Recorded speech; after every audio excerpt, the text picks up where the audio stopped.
Welcome back to my channel nursing with Aarzoo. आज का हमारा जो टॉपिक रहेगा वो आपका रहेगा न्यूबॉर्न असेसमेंट। ठीक है, ये आपका पीडियाट्रिक सब्जेक्ट से है, मतलब चाइल्ड हेल्थ नर्सिंग सब्जेक्ट से है। आज हम आपका ये टॉपिक कवर करेंगे। चलिए स्टार्ट करते हैं। आपका न्यूबॉर्न असेसमेंट से आपको क्या समझ आ रहा है कि मतलब बेबी के पैदा होते ही हम उसको असेस कर रहे हैं, मतलब उसकी फिजिकल कंडीशन को हम चेक कर रहे हैं बेबी की। ठीक है, जो अभी अभी जस्ट पैदा हुआ है, न्यूबॉर्न बेबी है। ठीक है, तो वो हम कैसे असेस करते हैं वो देखते हैं। ठीक है, तो इसमें यह है कि on the basis of time of performing assessment it is of 3 types. मतलब टाइम के बेसिस पे असेसमेंट जो हम करते हैं वो 3 टाइप्स का है। ठीक है, सबसे पहले आपका आता है immediate newborn assessment. Immediate newborn assessment मतलब कि बिल्कुल पैदा होते ही बेबी के इमीडिएटली हम न्यूबॉर्न में क्या असेस कर रहे हैं। ठीक है, वैसे ये जो आपका टॉपिक है ये 3 पार्ट्स में डिवाइडेड है। मैं इसका ना 3 पार्ट्स में वीडियो कवर करूंगी, because otherwise it will be a very lengthy topic for you. मैं इसके 3 पार्ट्स बना दूंगी। ठीक है, तो आज के हम जो फर्स्ट पार्ट में पढ़ने वाले हैं वो आपका इमीडिएट न्यूबॉर्न असेसमेंट पढ़ने वाले हैं। ठीक है, इसमें क्या क्या आता है। ठीक है, बाकी के जो 2 पार्ट्स हैं we will cover in the next video. ठीक है, तो दूसरा आपका आता है इसमें transition assessment during the period of reactivity. ठीक है, third one is your periodic assessment. ठीक है, आज जो हम टॉपिक आपका कवर करने वाले हैं that will be immediate newborn assessment. मतलब बेबी के पैदा होते ही इमीडिएटली हम उसका क्या असेस करते हैं। ठीक है, स्टार्ट करते हैं। चलिए लेट्स स्टार्ट। ठीक है, your today's topic is immediate newborn assessment. ठीक है, इमीडिएट न्यूबॉर्न असेसमेंट में सबसे पहले आपका जो आता है point that is Apgar scoring. ठीक है, have you ever heard of this term Apgar scoring? I know आपने कभी सुना नहीं होगा। आज हम ये आपका टॉपिक कवर करेंगे। चलिए स्टार्ट करते हैं। ये टॉपिक इज इमीडिएट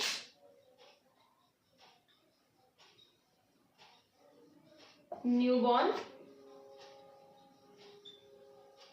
असेसमेंट। ठीक है, असेसमेंट के 3 टाइप थे यहाँ पे, जो कि हम जिसका आज फर्स्ट टाइप आपका कवर करेंगे। This was your first type. ठीक है, इमीडिएट न्यूबॉर्न असेसमेंट में सबसे पहले जो आपका आता है वो आता है आपका अपगार स्कोर।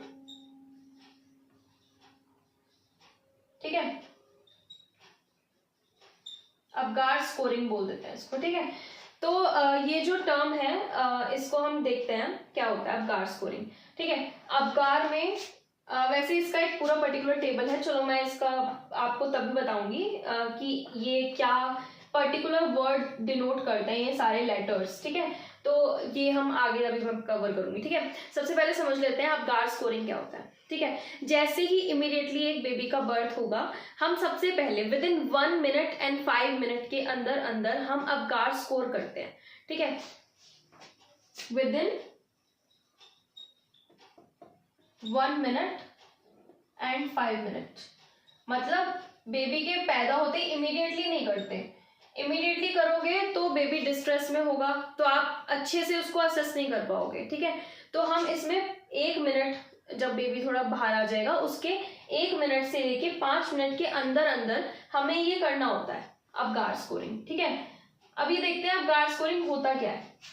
ये अपगार स्कोरिंग किस लिए यूज करते हैं हम? इससे हम असेस करते हैं बेबी का न्यूरोलॉजिकल,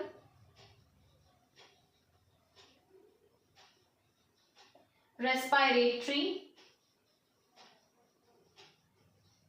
एंड सर्कुलेटरी स्टेटस। ठीक है,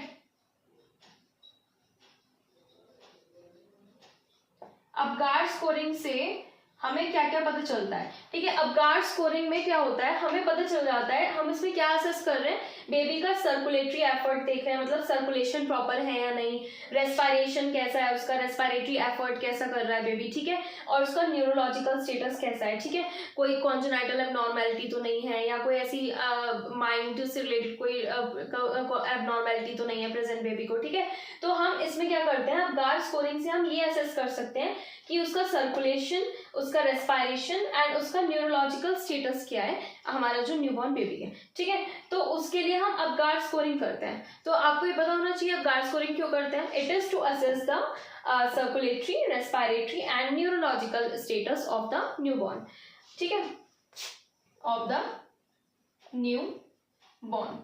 ओके, न्यूबॉर्न बेबी जो पैदा हुआ है उसका हम क्या चेक कर रहे हैं, उसका रेस्पायरेशन चेक कर रहे हैं, उसका सर्कुलेशन चेक कर रहे हैं एंड उसका न्यूरोलॉजिकल स्टेटस चेक कर रहे हैं, ठीक है। और ये हमें with in 1 minute and 5 minute के अंदर अंदर करना होता है, ठीक है। उसमें हमें बेबी को असेस करना होता है कि उसको कोई भी इन चीज़ों से रिलेटेड कोई इशू तो नहीं है, ठीक है। और इसमें स्कोरिंग होती है, ठीक है, हमने इसको स्कोरिंग ही नाम दिया है ना। तो ये क्या है, क्वांटिटेटिव मेथड है, ठीक है।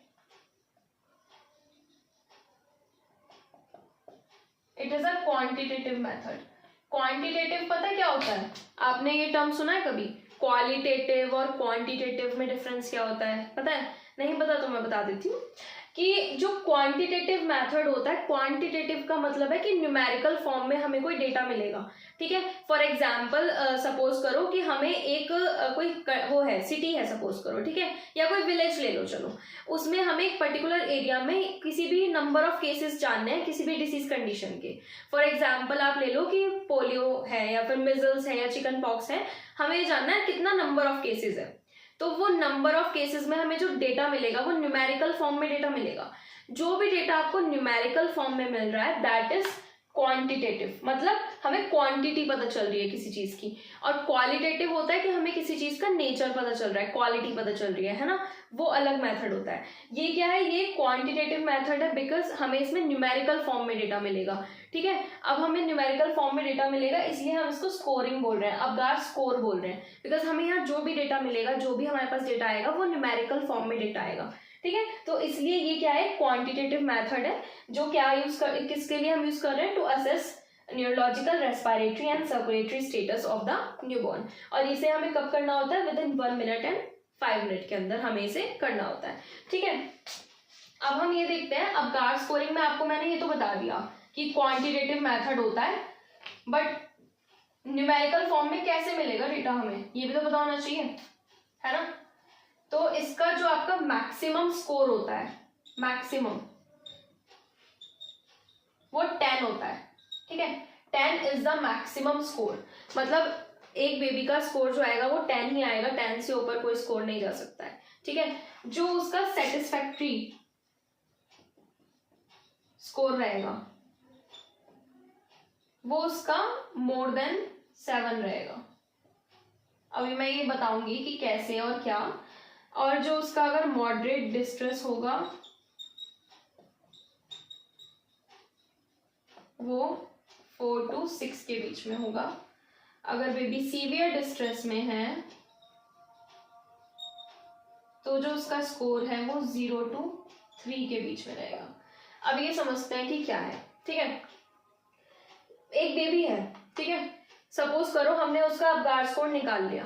अब उसका अपगार्ड स्कोर 7 से ज्यादा आ गया, मतलब उसका सपोज करो 8 आया, ठीक है।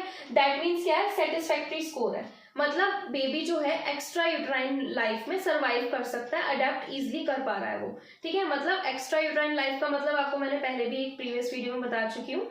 इंट्रा यूट्राइन होता है बेबी अगर मदर के यूट्रस में है, एक्स्ट्रा यूट्राइन मतलब अब यूट्रस से बाहर आ गया, बेबी का बर्थ हो गया है, अब वो बाहर आ चुका है, आउटर वर्ल्ड में आ चुका है, ठीक है। अब वो उसमें सरवाइव कर सकता है या नहीं ये हमें देखना है। तो अगर उसका स्कोर 7 से ज्यादा आ गया है तो मतलब बेबी सरवाइव कर सकता है, आराम से वो एडजस्ट कर सकता है, वो अडेप्ट कर सकता है, ठीक है। अगर सपोज करो उसका जो स्कोर आया वो 4 to 6 के बीच में आया, ठीक है, तो मतलब उसको मॉडरेट डिस्ट्रेस है, मतलब थोड़ा बहुत डिस्ट्रेस है बेबी को। अगर हम उसको प्रॉपर ट्रीटमेंट देंगे, प्रॉपर उसको ऑक्सीजन सप्लाई देंगे या जो भी उसकी नीड है उसकी कंडीशन के अकॉर्डिंग अगर वो हम उसको प्रोवाइड करेंगे, सो ही विल बी ओके। तो उसको मॉडरेट डिस्ट्रेस है अगर उसका स्कोर 4 to 6 के बीच में आया। अगर उसका स्कोर 0 to 3 के बीच में आ गया दैट मीन्स सीवियर डिस्ट्रेस है, मतलब अब बेबी को इमीडिएट ट्रीटमेंट हमें देना पड़ेगा, otherwise he will not be able to survive, otherwise उसकी डेथ भी हो सकती है बेबी की, बिकॉज अगर उसका हार्ट रेट कम है या रेस्पिरेशन रेट कम है तो उसकी डेथ हो जाएगी बेबी की, ठीक है। तो सीवियर डिस्ट्रेस में अगर बेबी है तो उसका स्कोर 0 to 3 के बीच में आएगा। ठीक है, इतना क्लियर है कि मैक्सिमम स्कोर 10 होता है, और अगर उसका स्कोर 7 से ज्यादा है या 7 भी है तो मतलब सेटिस्फैक्ट्री है, और अगर उसका स्कोर 4 to 6 के बीच में आ रहा है तो मॉडरेट डिस्ट्रेस में है बेबी, और अगर उसका स्कोर 0 to 3 के बीच में आ रहा है तो मतलब सीवियर डिस्ट्रेस में है baby, he need immediate treatment right now. Okay, तो ये आपका आ गया स्कोरिंग के बारे में, मैंने बता दिया कि कितना होता है। अब हम ये देखेंगे कि हम स्कोर करते कैसे हैं। ये तो समझ गया अब हमने कि हाँ इतना होता है, इतना होता है, इतना होता है। अब ये स्कोर आया कैसे है ये भी तो पता होना चाहिए ना हमें, तो अब ये देखते हैं। ठीक है, तो इसका ना एक प्रॉपर टेबल है, उसमें कुछ पैरामीटर्स हैं। अब मैं आपको इसी से ही समझाऊंगी। मैंने आपको बोला था ना कि अबगार का एक फुल फॉर्म है, मतलब एक पर्टिकुलर लेटर एक पर्टिकुलर वर्ड को डिनोट कर रहा है, तो वो उसी टेबल के हिसाब से है, आपको इजीली समझ आ जाएगा। It's a very easy topic and ये मोस्टली क्वेश्चन पूछा जाता है आपके, चाहे कॉम्पिटिटिव एग्जाम में भी इससे रिलेटेड क्वेश्चन आएंगे, या फिर चाहे आपका एग्जाम हो, कॉलेज यूनिवर्सिटी एग्जाम हो, उसमें भी ये क्वेश्चन पुट अप कर लेते हैं related to Apgar score. So it's a important topic, so keep it mind. ठीक है, अब ये आगे आपका पैरामीटर्स ले लेते हैं, स्कोर ले लेते हैं आपका 0, 1 and 2। ओके, अब आपका एक प्रॉपर टेबल है। ठीक है, ठीक है। सो अब आपका इसमें पैरामीटर्स होते हैं। ठीक है, आपको मैंने बताया था अबगार का एक मैं वो लूंगी। ठीक है, अबगार ले लो आप यहाँ पे। ठीक है, अब हर एक लेटर एक एक वर्ड को डिनोट कर रहा है। ठीक है, ए आ गया आपका अपीयरेंस, अपीयरेंस बोल लो या फिर आप उसको कलर बोल लो। ठीक है, ठीक है, सबसे पहला पैरामीटर। पी से आगे आपका पल्स, पल्स या फिर आप उसको हार्ट रेट बोल सकते हो। ठीक है, ओके। देन थर्ड आपका आ गया इसमें जी फॉर ग्रीमेस, या फिर अभी मैं बताऊंगी ये सब क्या होता है। ठीक है, ग्रीमेस बोल लो या फिर आप उसको रिफ्लेक्स इरिटेबिलिटी बोल लो।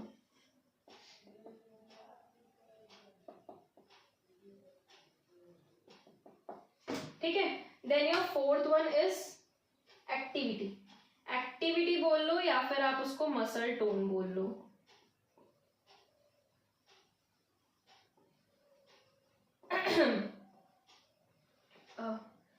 Sorry my voice is not good today. ठीक है, सो आर से आपका आ गया respiratory effort.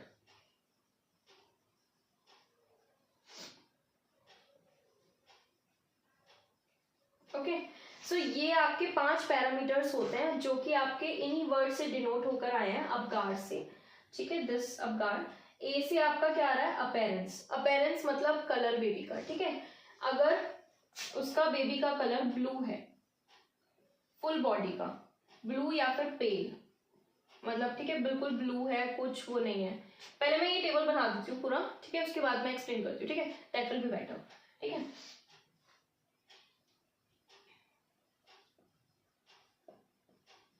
Blue extremities and body pink, या फिर पिंक पूरी बॉडी का कलर। ठीक है, कंप्लीट पिंक लिख लो आप। देन नेक्स्ट आपका आ गया पल्स और हार्ट रेट, अगर absent, less than 100, more than 100। Okay, then grimace या रिफ्लेक्स इरिटेबिलिटी आ गया, no response,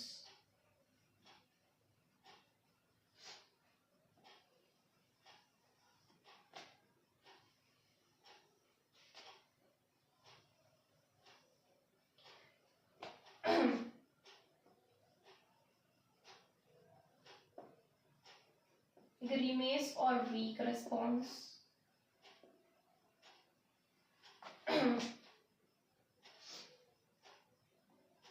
cry, sneezes,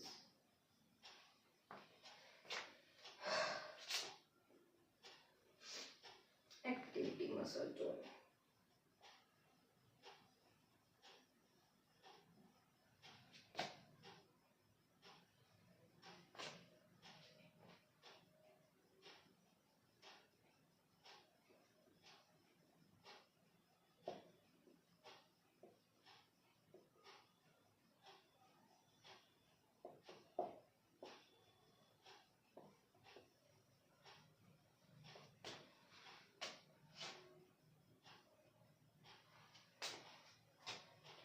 flexion of extremities या फिर वेल फ्लेक्स्ड, ठीक है।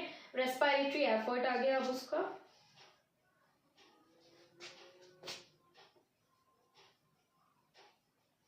एब्सेंट है, इरेगुलर, स्लो है या फिर गुड एंड स्ट्रॉन्ग क्राई है, ठीक है। अब इसको हम समझते हैं क्या है ये, ठीक है। कुछ पैरामीटर्स हैं यहाँ पर, ठीक है, आपके पास में, जो कि आपके अबगार स्कोर से निकल के आया है। मतलब हर एक टर्म का एक एक वर्ड का मतलब एक एक लेटर एक एक वर्ड को डिनोट कर रहा है। First one is your appearance. Appearance मतलब कि कलर, बेबी की बॉडी का कलर क्या है, ठीक है। अगर उसका कलर ब्लू या फिर बिल्कुल पेल है, मतलब बिल्कुल ब्लू हो रखा है बेबी, तो मतलब 0 स्कोर कर देंगे हम उसको, ठीक है। मतलब उसकी बॉडी में ऑक्सीजन की कमी बहुत ज्यादा हो रही है तभी तो ब्लू है, ऑक्सीजन सप्लाई अच्छा नहीं है, सर्कुलेशन अच्छा नहीं है, तो ब्लू हो रहा है उसकी बॉडी का कलर, तो हम उसको स्कोर 0 दे देंगे। अगर बेबी की जो बॉडी का कलर, बॉडी तो पिंक हो रही है, मतलब ये जो फ्रंट है, बैक है, उसका पिंक है, बट उसके जो एक्सट्रीमिटीज है, एक्सट्रीमिटीज मतलब उसका हैंड, उसके लेग्स जो हैं वो ब्लू है, बट उसकी बॉडी पिंक है, तो हम उसको स्कोर 1 दे देंगे, ठीक है। बट अगर उसकी जो बॉडी है वो कंप्लीट पिंक है, मतलब उसका हाथ भी पिंक है, पैर भी पिंक है, मतलब एक्सट्रीमिटीज भी पिंक है, उसका बैक फ्रंट सब पिंक है, कंप्लीटली अच्छा है, प्रॉपर नॉर्मल कलर है, उसका अपीयरेंस नॉर्मल है, तो हम उसको स्कोर 2 दे देंगे, ठीक है। इतना समझ आया। देन सेकंड है आपका हार्ट रेट या फिर पल्स, ठीक है। हार्ट रेट अगर उसका एब्सेंट है, मतलब बिल्कुल ही कुछ हार्ट बीट ही नहीं है उसकी, कोई पल्स रेट ही नहीं है कुछ, तो हम उसको एब्सेंट है तो दैट मीन 0 दे देंगे उसका स्कोर। बट अगर उसका लेस देन 100 आ रहा है उसका पल्स रेट या हार्ट रेट, तो उसको हम 1 स्कोर कर देंगे। अगर उसका 100 से ज्यादा आ रहा है तो हम उसको 2 स्कोर कर देंगे, ठीक है। देन उसके बाद आता है ग्रीमेस। ग्रीमेस या फिर आप उसको बोल सकते हो रिफ्लेक्स इरिटेबिलिटी, ओके। ग्रीमेस या रिफ्लेक्स इरिटेबिलिटी में क्या है कि रिफ्लेक्स इरिटेबिलिटी मतलब अगर आप उसके रिफ्लेक्सेस को स्टिमुलेशन कर रहे हो, मतलब आपको पता है टेक्टाइल स्टिमुलेशन, आपने अगर सुना हो टेक्टाइल स्टिमुलेशन, मतलब क्या होता है बेबी का, जैसे ये सपोज करो उसका पैर है, ठीक है, उसका जो फुट है ये, ठीक है, नीचे जो तलवा जिसको बोलते हैं हम उस पर क्या करेंगे, उस पर हम स्टिमुलेशन करेंगे। स्टिमुलेशन ऐसे करेंगे, मतलब ऐसे फ्लिक फ्लिक कर दिया हाथ से हमने, उसके जो ये सपोज करो उसका पैर है बेबी का, नीचे से हमने उस पर फ्लिक कर दिया। अगर बेबी रोया, मतलब अच्छे से रोया, एकदम रोया या उसने स्नीज किया, तो उसका स्कोर 2 आ गया। बट अगर उसका बहुत ही वीक रिस्पॉन्स है या ग्रीमेस है, ग्रीमेस मतलब फेशियल एक्सप्रेशन है, थोड़ा सा डिस्कम्फर्ट हुआ उसको या थोड़ा सा पेन हुआ उसको या थोड़ा सा उसने कोई रिस्पॉन्स दिया, थोड़ा वीक रिस्पॉन्स दिया, तो वो ग्रीमेस या वीक रिस्पॉन्स में आ गया, तो उसको स्कोर हम 1 दे देंगे। बट अगर उसने कोई रिस्पॉन्स ही नहीं दिया, हमने उसके मार दिया पैर पे, ऐसे फ्लिक किया है हमने, मतलब तेज नहीं मारना है, बेबी को हर्ट होगा ऑब्वियसली, बस हम उसको स्टिमुलेट करके देख रहे हैं, तो हमने उसके ऐसे फ्लिक कर दिया पैर पे, तो अगर उसका कोई रिस्पॉन्स नहीं आया तो 0 स्कोर कर देंगे। तो ये होता है रिफ्लेक्स इरिटेबिलिटी या फिर ग्रीमेस, ठीक है। देन उसके बाद आता है एक्टिविटी या फिर मसल टोन बोलते हैं हम उसको, ठीक है। एक्टिविटी में क्या है कि अगर उसका जो मूवमेंट है वो जरा सा भी कुछ भी मूवमेंट नहीं है, लिम्प मतलब नो मूवमेंट एट ऑल, कोई मूवमेंट ही नहीं कर रहा है बच्चा, तो दैट मीन्स हम उसको स्कोर कर देंगे 0। अगर उसके कुछ एक्सट्रीमिटीज फ्लेक्स हो रहे हैं, मतलब थोड़ा बहुत अगर हाथ पैर अपना थोड़ा बहुत फ्लेक्स कर पा रहा है वो, मतलब फ्लेक्स मतलब मोड़ पा रहा है, जैसे ऐसे ये फ्लेक्शन होता है ना, ये फ्लेक्शन वगैरह होता है, अगर हल्का सा भी थोड़ा बहुत भी फ्लेक्स कर पा रहा है तो हम उसको स्कोर 1 दे देंगे। अगर वो कंप्लीटली वेल फ्लेक्स्ड है, अच्छे से वो बैंड हो पा रहा है, उसके हाथ पैर वगैरह अच्छे से वो फ्लेक्स कर पा रहा है, तो हम उसको स्कोर 2 दे देंगे, ठीक है। उसका जो मसल टोन है या उसकी एक्टिविटी, उसके बेसिस पे हम उसको स्कोर कर देंगे, ठीक है। देन नेक्स्ट आता है आपका रेस्पिरेटरी एफर्ट। रेस्पिरेटरी एफर्ट कैसा है उसका, अच्छे से वो मतलब सांस ले पा रहा है या नहीं, मतलब बिल्कुल अगर एब्सेंट है, कुछ एफर्ट ही नहीं लगा रहा, वो सांस लेने की कोशिश ही नहीं कर रहा, सांस ही नहीं ले रहा है, तो उसको 0 स्कोर कर देंगे। अगर इरेगुलर और स्लो ब्रीदिंग है, मतलब वीक ब्रीदिंग है, सांस ले रहा है वो बट स्लो ले रहा है, स्लो ब्रीदिंग है उसकी, इरेगुलर ब्रीदिंग है, तो हम उसको 1 स्कोर कर देंगे। और अगर वो बहुत अच्छे से ब्रीदिंग ले रहा है, बहुत नॉर्मल ब्रीदिंग कर रहा है, स्लो गुड ब्रीदिंग है और स्ट्रॉन्ग क्राई है अगर उसका बेबी का, मतलब अच्छे से रो रहा है, बेबी अगर अच्छे से रोता है ना तो दैट मीन्स कोई इशू ही नहीं है बेबी के साथ। अगर बेबी पैदा हुआ और उसने बहुत अच्छी सी स्ट्रॉन्ग क्राई दी है ना, तो आपको अबगार स्कोरिंग, जैसे इसमें इतना टाइम लग रहा है, आपको within a minute you will guess कि हाँ बेबी इज एब्सोल्युटली नॉर्मल, अच्छे से स्ट्रॉन्ग क्राई दे रहा है, सही है बिल्कुल, ठीक है। तो गुड स्ट्रॉन्ग क्राई है अगर उसका, अच्छे से रेस्पिरेटरी एफर्ट है, तो it's okay, then we will give score 2। ठीक है, अब हम एक एग्जाम्पल ले लेते हैं। ठीक है, ये टेबल समझ आ गया आपको? सपोज करो आपके पास एक बेबी आया, उसका जो अपेयरेंस है वो है, उसका बॉडी तो पिंक है लेकिन ब्लू एक्सट्रीमिटीज है, तो क्या स्कोर करोगे? 1 आ गया, 1+। अब उसका हमने फिर उसके बाद हमने पल्स रेट, हार्ट रेट ये सब भी चेक करते हैं। तो अगर उसका, वैसे तो देखो सबसे पहला जो प्राइमरी प्रायोरिटी जो होती है ना वो हमारी हार्ट रेट होती है। सबसे पहले जैसे ही बेबी आएगा आपके पास, आप सबसे पहले उसका हार्ट रेट चेक करोगे। ठीक है, ये तो मैंने आपको सीरीज में इसलिए लिखवा दिया कि आपके लिए इजी होगा इसको याद करना, कि इसी के थ्रू डिनोट करके है। बट अगर प्राइमरी अगर आपको चेक करना है, आपका जो प्राइमरी जो प्रायोरिटी रहेगी वो उसका हार्ट रेट रहेगी। ठीक है, तो सबसे पहले आप उसका हार्ट रेट चेक करोगे, देन रेस्पिरेटरी रेट चेक करोगे। ठीक है, रेस्पिरेटरी एफर्ट, सॉरी रेट नहीं, एफर्ट चेक करोगे। ठीक है, तो ये दोनों जो है ये it is the most important, ये आपकी प्रायोरिटी होनी चाहिए सबसे पहले तो हार्ट रेट, देन उसके बाद रेस्पिरेटरी एफर्ट। उसके बाद आप ये बाकी की चीजें देखोगे कि हाँ एक्टिविटी कैसी है, रिफ्लेक्स, इरिटेबिलिटी, कलर क्या है। ठीक है, वो सब आप उसके बाद देखोगे। बट अब हम स्कोर की बात करते हैं। ठीक है, सपोज एक बेबी आया, उसका एक्सट्रीमिटीज ब्लू है, बॉडी पिंक है, तो हमने उसको 1 स्कोर कर दिया। ठीक है, फिर उसके बाद हमने उसका हार्ट रेट या पल्स चेक किया, तो उसका पल्स जो है मोर देन 100 आया। ठीक है, नॉर्मल पल्स रेट कितना होता है बेबी का? 120 to 160 होता है ना बीट्स पर मिनट, 120 से 160 तक नॉर्मल होता है। ठीक है, बेबीज में। ठीक है, अडल्ट का डिफरेंट होता है रेंज। ठीक है, ध्यान रखना, कभी कंफ्यूज नहीं होना है। ठीक है, तो जब आप बेबी का करोगे, अगर उसका मोर देन 100 आया, सपोज करो उसका पल्स, ठीक है, तो आप उसको क्या स्कोर दोगे? 2। ठीक है, फिर उसके बाद हमने उसका रिफ्लेक्स इरिटेबिलिटी चेक किया, हमने उसको स्टिमुलेट किया, उसको रिफ्लेक्सेस चेक किए, तो उसका वीक रिस्पॉन्स आया, सपोज करो, मतलब उसने थोड़ा सा डिस्कम्फर्ट दिखाया, थोड़ा सा पेन दिखाया, तो हमने उसको 1 स्कोर कर दिया। ठीक है, फिर उसके बाद उसका हमने एक्टिविटी चेक किया। ठीक है, तो वो आराम से थोड़ा बहुत फ्लेक्शन कर पा रहा है, मतलब थोड़ा बहुत एक्सट्रीमिटीज उसके मूव हो रहे हैं, सम फ्लेक्शन इज देयर, तो हमने उसको 1 स्कोर कर दिया। ठीक है, फिर उसके बाद हमने उसका रेस्पिरेटरी एफर्ट देखा। रेस्पिरेटरी एफर्ट जब हमने देखा तो उसका सपोज करो गुड था, स्ट्रॉन्ग ट्राई था, अच्छा एफर्ट था उसका। ठीक है, तो हमने उसको क्या स्कोर कर दिया? 2 स्कोर कर दिया। अब इसका टोटल निकालो कितना हुआ? 1 3 4 5 6 7, कितना हुआ?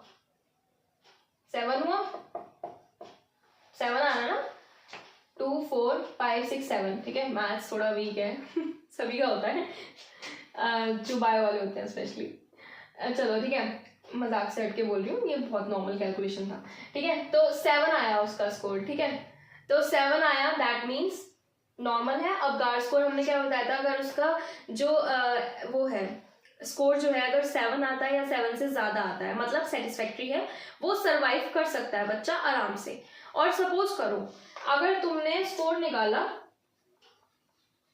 सपोज एक और एग्जांपल ले लेते हैं हम स्कोर निकालने का, आपने अपेयरेंस निकाला, उसका बिल्कुल ब्लू है, तो आपने कितना दिया? 0। आपने उसका हार्ट रेट और पल्स रेट निकाला, लेस देन 100 आया उसका, तो आपने 1 दे दिया। ठीक है, फिर आपने जब उसका ग्रीमेस चेक किया, मतलब रिफ्लेक्स इरिटेबिलिटी, तो कोई रिस्पॉन्स ही नहीं है, नो रिस्पॉन्स आ रहा है, तो 0 दे दिया। ठीक है, फिर आपने उसकी एक्टिविटी या मसल टोन चेक किया, कुछ थोड़ा बहुत एक्सट्रीमिटीज का फ्लेक्शन है सपोज करो, या सपोज करो नो मूवमेंट, क्योंकि हमने यहाँ पे वो लिया ना वीक ग्रीमेस वगैरह। ठीक है, सॉरी कोई रिस्पॉन्स ही नहीं है उसका रिफ्लेक्सेस पे, तो मूवमेंट भी क्या ही करेगा जब कोई रिस्पॉन्स ही नहीं है तो। ठीक है, तो लिम्प है, मतलब कोई मूवमेंट ही नहीं है, 0 आ गया। फिर आपने उसका रेस्पिरेटरी एफर्ट चेक किया, तो स्लो है, बहुत इरेगुलर है। ठीक है, तो आपने उसको 1 दे दिया। ठीक है, कितना आया? 2 आ गया अब उसका यहाँ पे। तो बेबी क्या है? सीवियर डिस्ट्रेस में है, he need immediate oxygen, immediate treatment he need, because उसका स्कोर जो है 0 to 3 के बीच में आया है, दैट इज 2 आया है, तो मतलब वो सीवियर डिस्ट्रेस में है बेबी, उसको इमीडिएट ट्रीटमेंट दिया जाएगा। ठीक है, आप समझ आ गया कि अब गार्ड स्कोर कैसे निकालते हैं।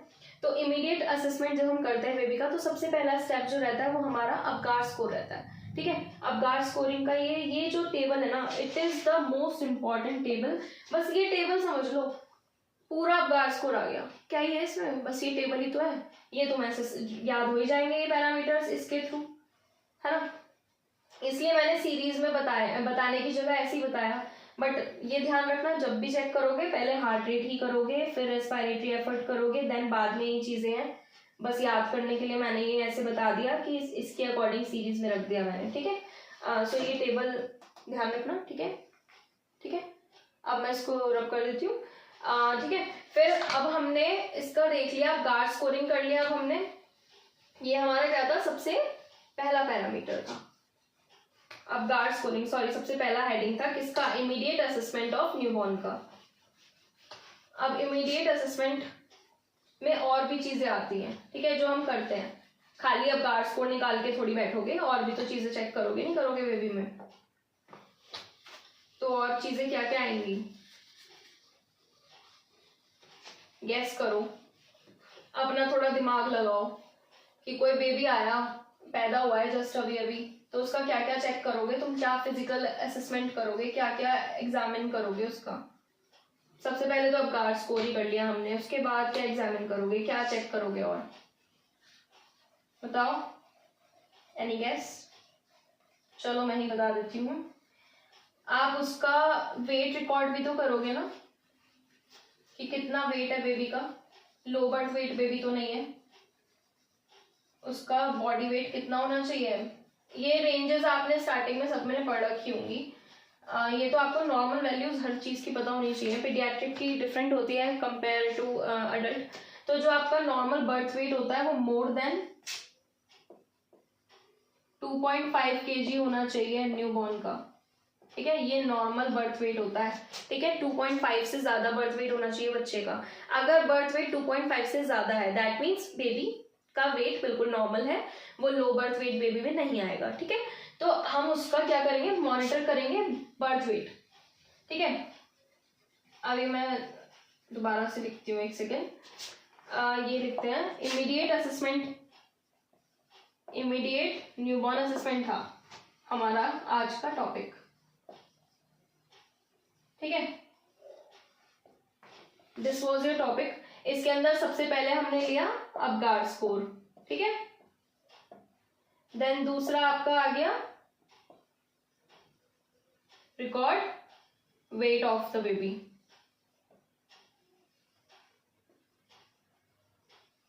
बर्थ वेट, ठीक है, बर्थ वेट, ठीक है, कितना वेट है, मोर देन कितना होना चाहिए, 2.5 kg या 2500 ग्राम्स, ठीक है। और लगा रही हूँ, कभी ये सोचो क्या है, कन्वर्ट किया है जस्ट, ठीक है। ये है कि नॉर्मल बर्थ वेट हम बेबी का रिकॉर्ड करेंगे, ठीक है। सबसे पहले हमने क्या किया, अब गार्ड स्कोरिंग किया है, देन उसके बाद हमने उसका रिकॉर्ड किया बर्थ वेट कितना है उसका, 2.5 से ज्यादा है, दैट मीन्स बेबी ठीक है, नॉर्मल लो बर्थ वेट में नहीं आ रहा है बच्चा, ठीक है। देन हम उसका और क्या क्या चेक करेंगे, umbilical artery, umbilical cord check करेंगे, सॉरी, अम्बिलिकल कॉर्ड चेक करेंगे। क्यों चेक करेंगे और क्या चेक करेंगे अम्बिलिकल कॉर्ड में, हम चेक करेंगे कि उसमें 2 अम्बिलिकल आर्टरीज होनी चाहिए। जब आप जाओगे ना, आपकी कभी पोस्टिंग लगेगी पीडियाट्रिक वार्ड में, तो चेक करना, न्यूबॉर्न बेबी का जो अम्बिलिकल कॉर्ड होता है ना, उसमें 2 अम्बिलिकल आर्टरी दिखेंगी और एक वेन दिखेगी, अम्बिलिकल वेन मतलब, ठीक है।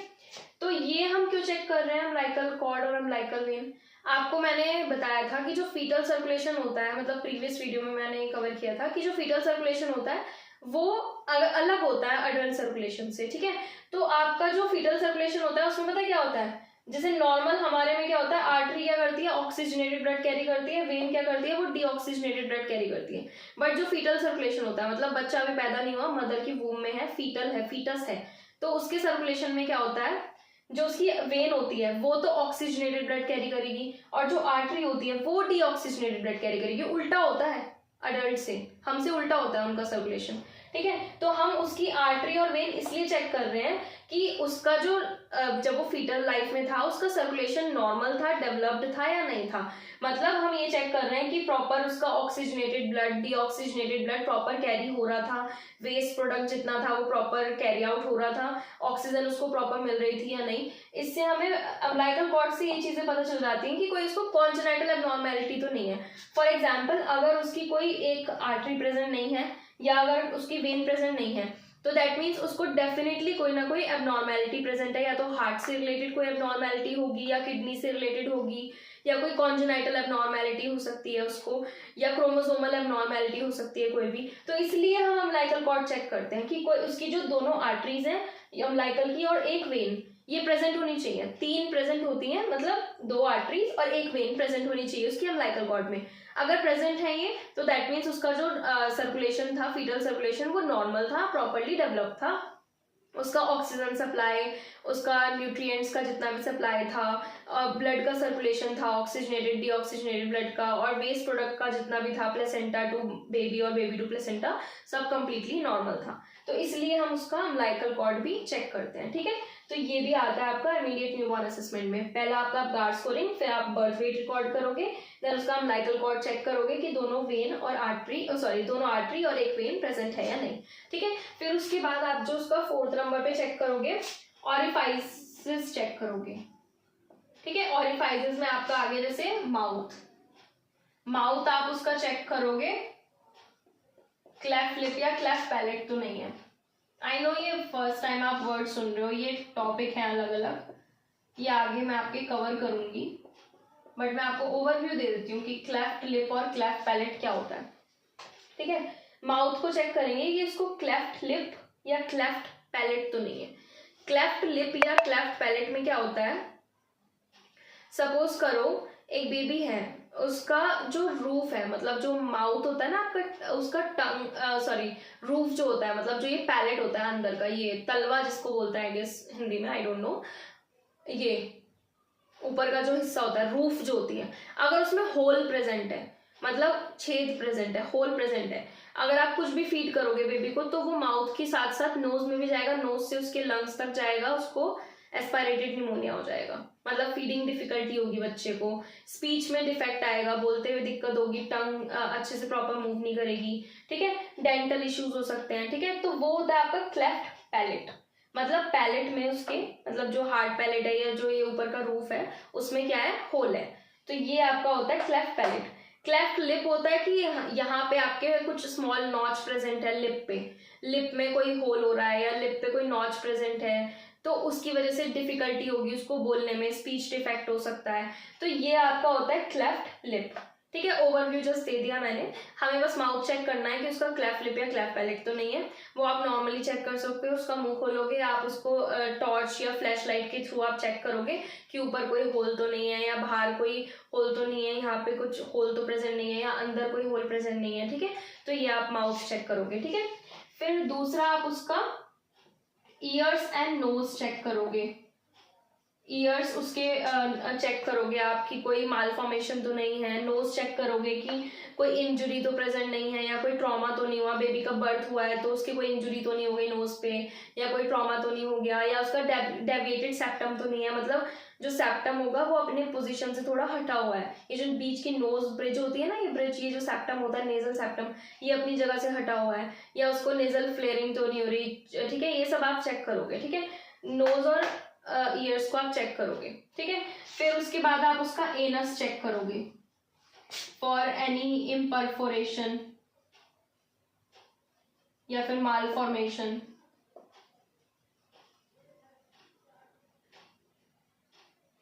ठीक है। इम्परफोरेशन या फिर मालफॉर्मेशन, मतलब इम्परफोरेशन मतलब ब्लॉक्ड तो नहीं है उसका एनस, तभी तो स्टूल पास कैसे करेगा वरना बेबी, अगर सपोज करो उसका स्टूल पास करने का एरिया ब्लॉक्ड है, या कोई उसमें कोई मालफॉर्मेशन आ गया, मतलब स्ट्रक्चर में कोई डिफरेंस आ गया, स्ट्रक्चर अच्छे से बना हुआ नहीं है, तो मालफॉर्मेशन। इम्परफोरेशन मतलब कि वो ब्लॉक्ड हो रखा है, या फिर किसी भी कोई भी ऐसा मतलब कोई भी इशू हो सकता है, कोई भी मालफॉर्मेशन हो सकती है, स्ट्रक्चर में कोई डिफरेंसेस हो सकता है, तो उसकी वजह से क्या होगा, बेबी स्टूल पास नहीं कर पाएगा, स्टूल पास नहीं करेगा तो फिर उसको बहुत ज़्यादा कॉम्प्लिकेशन हो जाएंगे, तो उसके लिए हम सर्जरी परफॉर्म करते हैं, ठीक है। तो इसलिए हम एनस को भी चेक करेंगे कि कोई इम्परफोरेशन या कोई मालफॉर्मेशन तो नहीं है, ठीक है। फिर उसके बाद हम उसका यूरेथ्रा चेक करते हैं फॉर हाइपोस्पेडियसिस। एक सेकेंड रुको, ये यहाँ पर आपको समझ नहीं आएगा ना, मैं ऊपर मेंशन करती हूँ, रुको 1 सेकेंड, ये इतना तो क्लियर है ना, I am rubbing this, okay.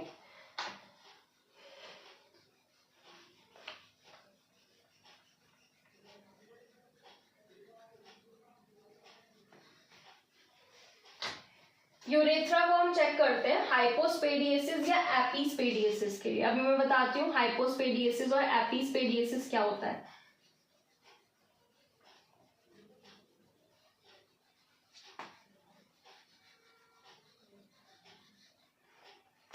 ठीक है।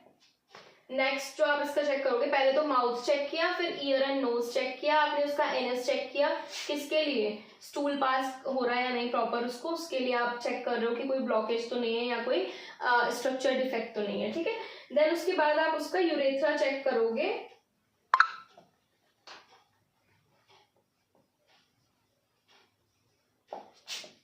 फॉर हाइपोस्पेडियसिस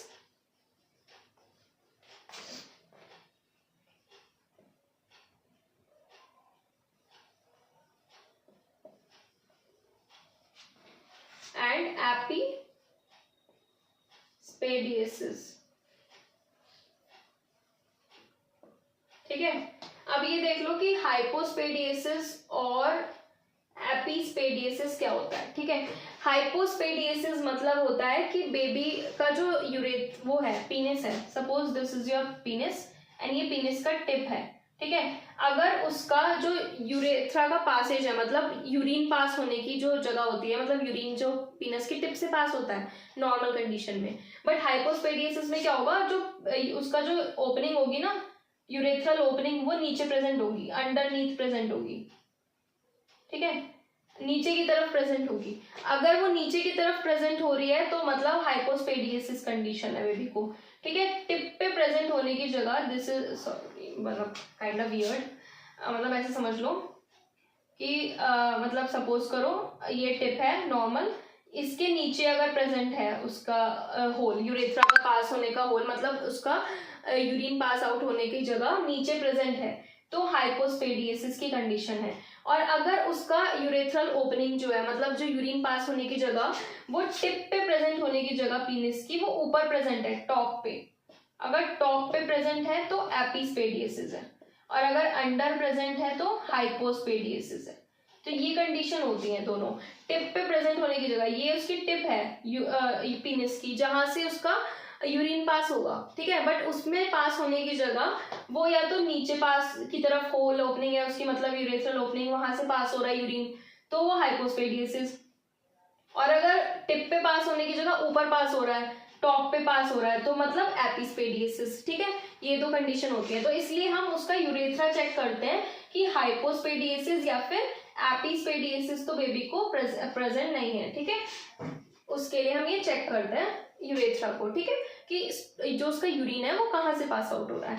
देन हम उसमें चेक करेंगे कि कोई विजिबल लेजियंस तो प्रेजेंट नहीं है, एनी विजिबल लेजियंस ऑन बैक और फ्रंट, ठीक है। विजिबल लेजियंस मतलब कि कोई बर्थ मार्क तो प्रेजेंट नहीं है उसके, या कोई ऐसा एक्ने तो प्रेजेंट नहीं है, या कोई इन्फेक्शन तो नहीं हो रहा बेबी की स्किन पर, तो कोई लेजियन तो प्रेजेंट नहीं है उसकी स्किन पर, आगे बैक में, फ्रंट पे, बटक्स पे, तो वो सब हम चेक करेंगे, ठीक है। तो वो भी आपका क्या आता है, इमीडिएट न्यूबॉर्न असेसमेंट में आता है, ठीक है। तो यही होता है जो हम चेक करते हैं। सबसे पहले हमने इसमें पढ़ा था अबगार स्कोरिंग, ठीक है, अबगार स्कोर करते हैं। देन सेकंड हमने इसमें पढ़ा था कि हम उसका चेक करेंगे क्या, उसका जो अम्बिलिकल कॉर्ड है वो हम चेक करेंगे कि दोनों आर्टरीज और एक वेन प्रेजेंट है या नहीं, ठीक है। उसका बर्थ वेट रिकॉर्ड करेंगे। देन उसके बाद हमने चेक किया था कि ओरिफाइसेस उसकी सारी काउंट करेंगे, नॉर्मल है या नहीं सब कुछ। उसका माउथ चेक करेंगे कि क्लेफ्ट लिप या क्लेफ्ट पैलेट का कंडीशन तो नहीं है। ईयर और नोज चेक करेंगे। उसका एनस चेक करेंगे कि कोई इम्परफोरेशन या कोई मालफॉर्मेशन तो नहीं है, मतलब स्टूल अच्छे से पास आउट हो रहा है या नहीं। उसका यूरेथ्रा चेक करेंगे कि उसको हाइपोस्पेडियसिस या एपिस्पेडियसिस की कंडीशन तो नहीं है, मतलब यूरिन प्रॉपर पास आउट हो रहा है या नहीं। उसका हम चेक करेंगे कि कोई लेजियंस तो प्रेजेंट नहीं है, कोई स्कार या कोई बर्थ मार्क या कोई एक्ने या इन्फेक्शन या एक्जिमा की कंडीशन कुछ ऐसा सच कुछ प्रेजेंट तो नहीं है उसकी बॉडी पे, बैक में या फ्रंट पे, ठीक है, वो हम चेक करेंगे। तो ये आपके आते हैं इमीडिएट न्यूबॉर्न असेसमेंट में, ठीक है। आई होप कि आपको ये टॉपिक अच्छे से समझ आया होगा। एंड अगर कोई भी डाउट है, कोई भी क्वेरी है, तो आप कमेंट सेक्शन में डाल सकते हैं। एंड अगर आप चाहते हैं मैं कोई टॉपिक कवर करूं या आपको कोई भी क्वेरी है एज सच, तो आप मुझे बता सकते हैं। I will cover that topic in the next video. So thank you so much for watching my video. So like and share this video, subscribe to my channel and press the bell icon ताकि आपको notification आ सके मेरे next lecture की। So मिलते हैं next lecture में। Bye bye.